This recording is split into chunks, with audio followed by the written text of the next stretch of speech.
And I got the call. It was November 18th, 2019. It was a Monday. I got the call from my mom that my dad had died. As you can imagine, that was some shit. So I saw it in real time, guys. A moment that we all unfortunately have to deal with.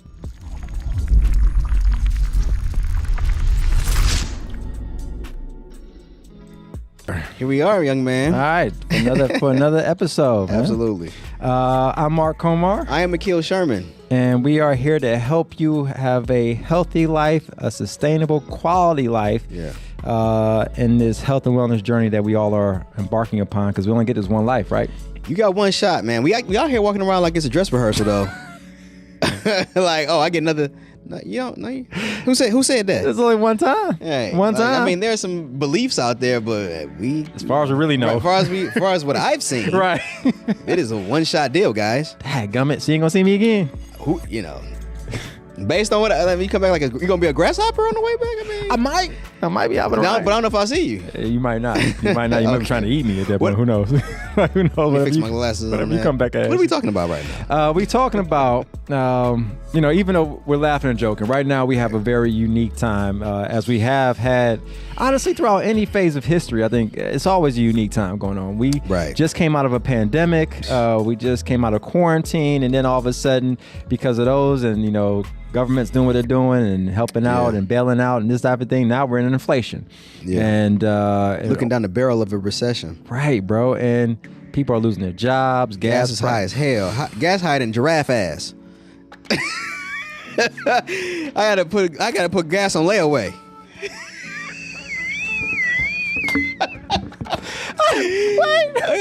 I gotta pay on that gas. We've been on a horse. You been around a giraffe ass? Wait, listen. You been around a giraffe's ass? It's high. I've been to the zoo.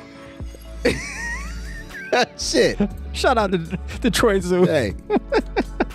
Oh God. No. Yeah. Okay. But you gotta laugh, man. You gotta take care of yourself right now during these times. That's what we want to talk about. Yeah, that's exactly what we're talking about. We can do this because, not just because we're blessed to be in a quality situation, in our life and in our time, but we work hard for this prior to the moments that, do have the, life goes, I like to say, always ebb and flow, right? True indeed. So, these peaks and valleys. And right now we, for a lot of us out there, we're in valleys. We're looking at a valley coming. Right. Or don't know what valley is coming. Right. So stress, I like to say, and I learned a lot from him on this, it's not about managing stress. It's not about managing stress, because when you manage something, you keep it around and you deal with it. You try to manipulate it and you try to, massage it and kid glove it, and it still stays around. You know what I'm saying? I like to try to think about getting rid of stress and not even letting it, impede upon my life by the prerequisite work that I do, being proactive instead of reactive.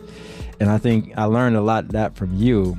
And it came to a head at a time when we were living, what people say your best life, but we were doing, we were traveling. Yeah, shit was popping. We were in our 8th country at the time, or what, 7th country? Ooh, at that time, 1, 2, 3, 4, 5, 6, 7th. Yeah, we were country in at that point. Country yeah, we at were that in 7th country. So I saw it in real time, guys. A moment that we all unfortunately have to deal with. But I saw this young man go through a situation. It was a time we were in Thailand. Phuket. Yeah. And I got the call. It was November 18th, 2019. It was a Monday. I got the call from my mom that my dad had died. And so, as you can imagine, that was some shit, but one thing he said, now see, this is my guy. We've known each other for 20 years, and now you said that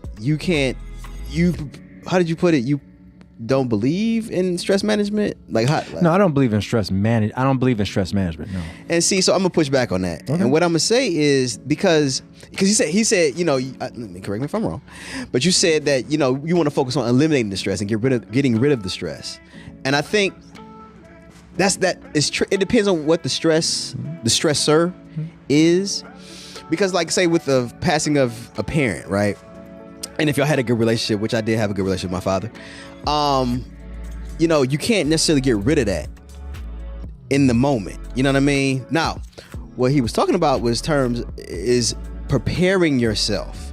And I do believe, you can say I'm morbid if you want to, but I have a firm belief, particularly as a health professional, understanding the elements that are required to live a healthy life.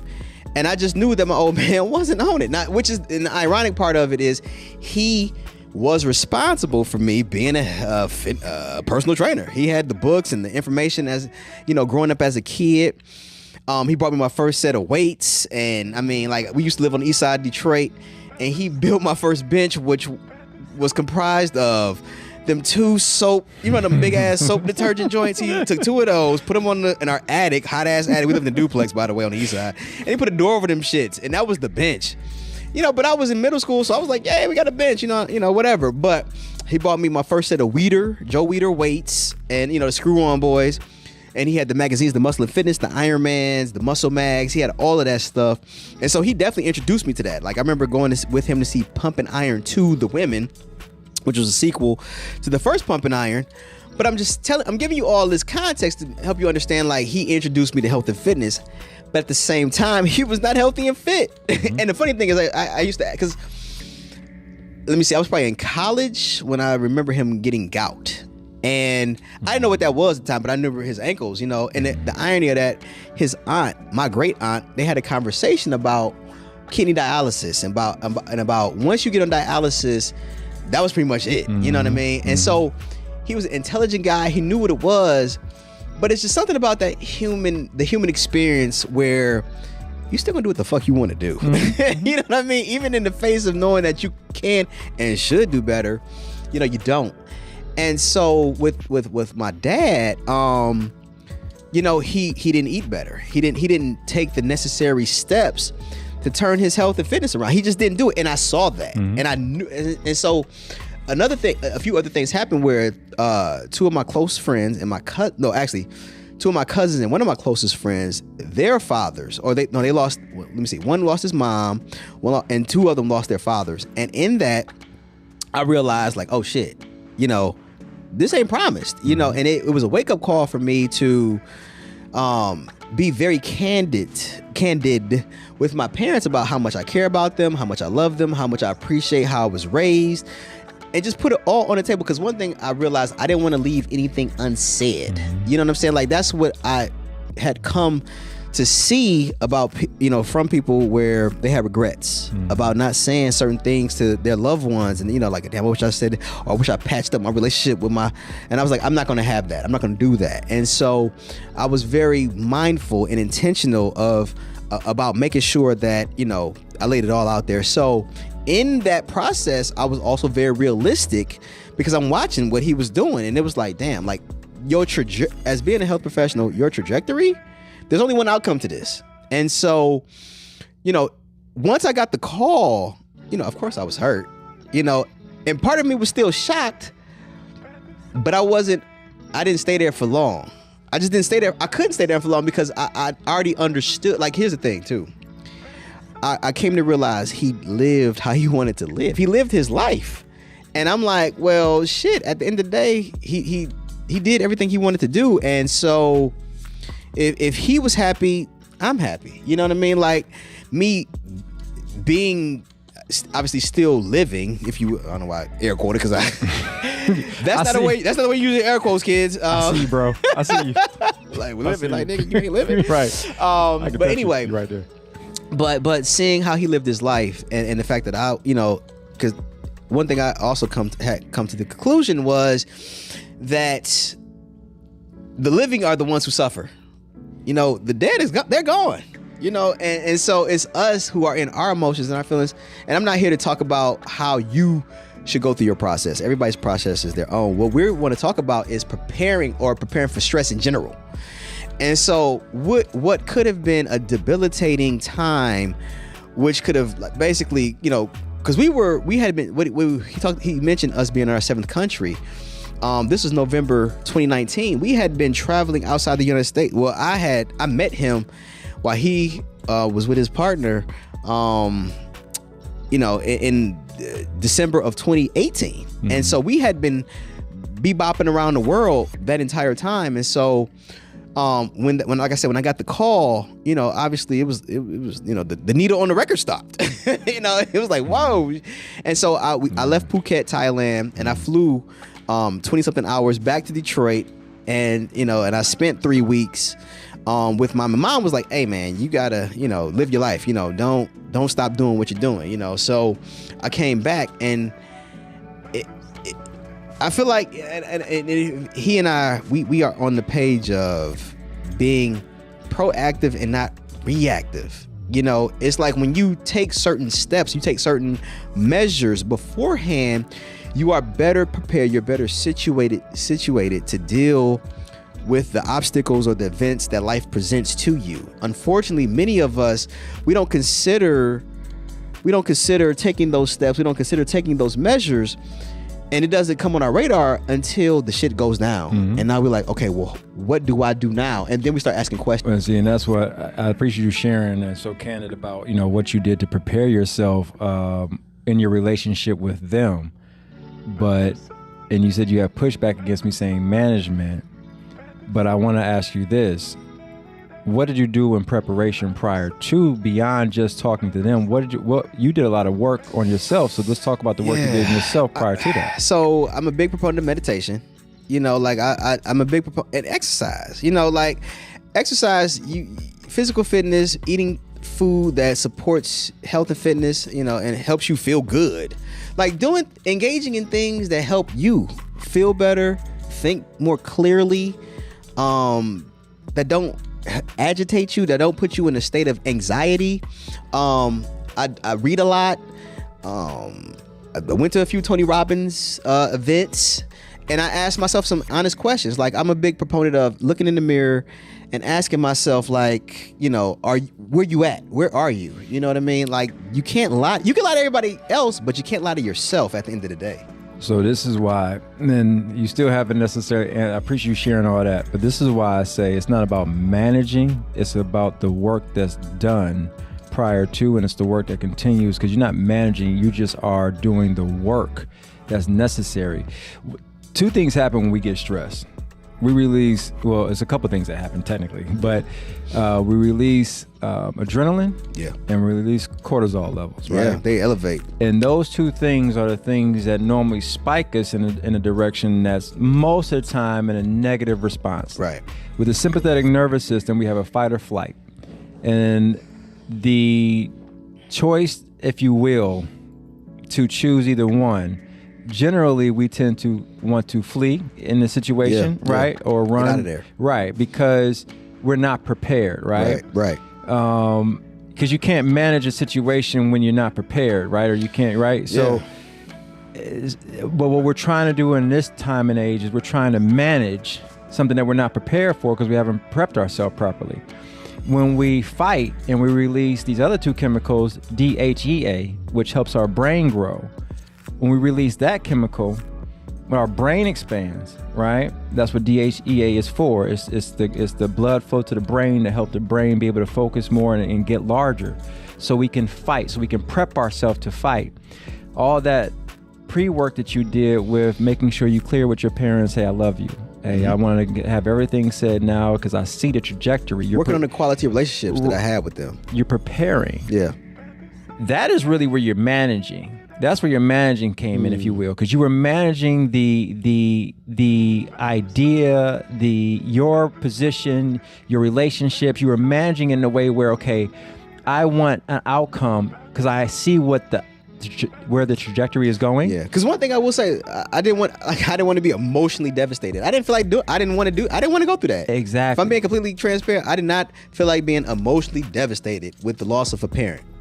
And you are absolutely correct. So I say, if anything in the beginning, but you're not stressed at that point, you're doing the prerequisite work. So it's not, so you're not managing the stress because there's no stress. So you're not managing the stress at that point. No, not that point. That's right. So when, like you said, you didn't want to be devastated. Right. And what most people are trying to do is manage the devastation. Most people are trying to manage, the gas prices are so high. Oh, I see you on news. Oh, I go and fill up my tank. Oh, I don't have the income. Oh, I just got fired. Oh, you know what I'm saying? You're trying to manage the devastation. Whereas if you're able to do the work prior to, which is what you have shown me. So save some more money and get a second job. Exactly. You're doing the pre-work. Like you don't know what's coming, but you see the trajectory of how life has played out. And you see what's happening. You know what I'm saying? Now sometimes things are going to hit. Yeah. Sometimes you can't foresee. Right. I will be the first to say sometimes you can't foresee. I've had businesses that I run that I couldn't foresee the fact that they were going to close on me the way they did. You know what I'm saying? But I'm not managing my stress. I'm not. Because they closed. What I'm doing is I'll go back into what I know that's the foundation, which is the exercise, like you said, the eating clean, surrounding myself with good people, reading certain things that are going to help, and then put the work to work that I can do. You see what I'm saying? So I'm not managing that. And the last thing I was going to say is you release oxytocin. Oxytocin is the other release. The oxytocin, when your pops pass, the first time in our relationship of at that point, 17 years, whatever, know each other, 16 years know each other. First I ever seen you cry, and the only time I ever seen you cry. Yeah. And what you did was you released oxytocin at that moment, and maybe knowingly or not knowingly, because oxytocin is the thing that makes us want to get more communal. It makes us, they call it the cuddling hormone. Okay. Because I never heard that, but okay. You're telling me something right now. Right. So it's the hormone that allows us to want to be more connected to other people, because back in the day when, early, caveman time, if saber-tooth tiger's coming at me, I'm looking for a weapon. I'm fight or flight, sympathetic, but I'm also looking for where's the community? Like, where's the other person to help me? Where to help at? Right. And so, so the blood vessels expand, the heart expands, and the brain expands at the same time when we release oxytocin. So these are two positive chemicals, DHEA, oxytocin, that allow us to get more communal and get more focused and get more gazed in on what we're trying to do, so we can actually attack the thing. So it's not so much the flight, but it's actually the fight. Yeah. Okay. So what I'm saying is, you did all this prerequisite work when you're reading books. You already did the thing where you're taking care of your relationship with your family. You know what I'm saying? But you also did that. You released oxytocin to reach out to me when the situation happened too, right? So you're not managing at this point. What you're doing now is you're delivering. You're delivering on what you have already put in work on. You know what I'm saying? So the thing that I found amazing about you, when you were 1,000 miles away, literally across the seas, living your best life, whatever. Right. And it hit you like a ton of bricks, like it should.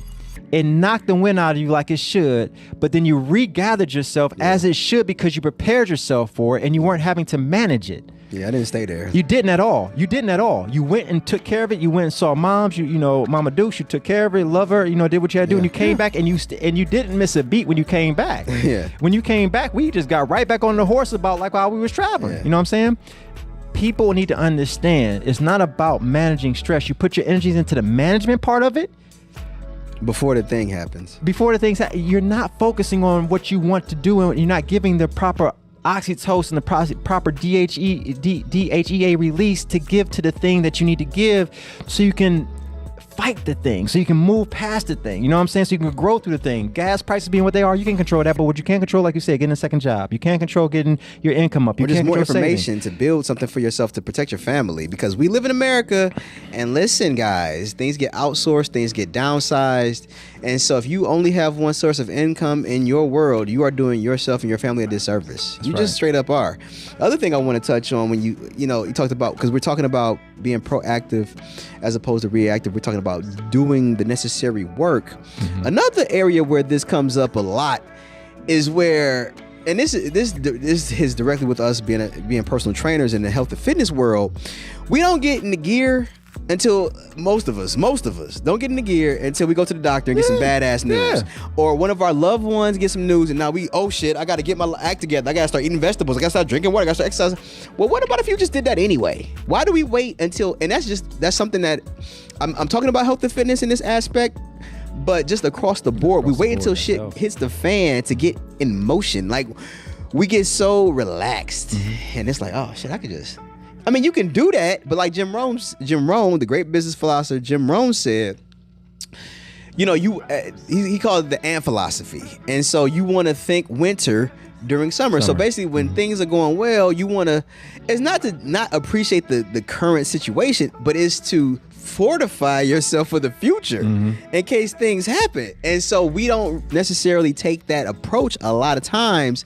And then so when things like a recession hits, when we look and gas is knocking at $6 or $5 something, depending on where you are in the country, we're unprepared. Yeah.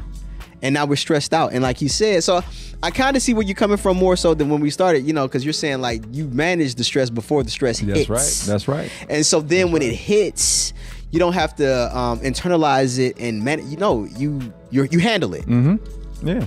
Because at the end of the day, stress, is something that we care about, and we don't think about it like that. Whatever we're stressed about, it's something that we care about normally. Wait, say it again? When we get stressed about something, it's something that we care about. Yeah. You know, and then it's something, even if it's you're stressed at the job, well, you care about your job, you care about your income. You know what I'm saying? You may not like the job, but you care about that income. You know what I'm saying? That's true. If you're stressed about your kids, we know what that is. You know what I'm saying? If you're stressed about your relationship, we know what that is. You care. You know what I'm saying? Right. So, okay, if we can start to have different dialogue within our brain, within our, hippocampus to our neocortex, if we can start to have a different dialogue about how we perceive stress, did I prepare myself well enough? Okay. And basically recognize that, okay, I am stressed. You know what I'm saying? Call it, claim it. That's what it is. Then move through it. Don't just get stuck there though. Own it. And then you have to, like you said, realize, okay, break it down. What am I stressed about? Because I care about something. So, but the problem is, it's two parts. I care about something, but the stress. And what we do is in society, we say, hey, that stress is killing me. Yeah. And I focus so much of my attention on the stress. And you're like, yo, but this is the root cause right here. This, the thing I care about. And you miss this thing and you try to focus on this. So I get my therapist to work with me on my stress.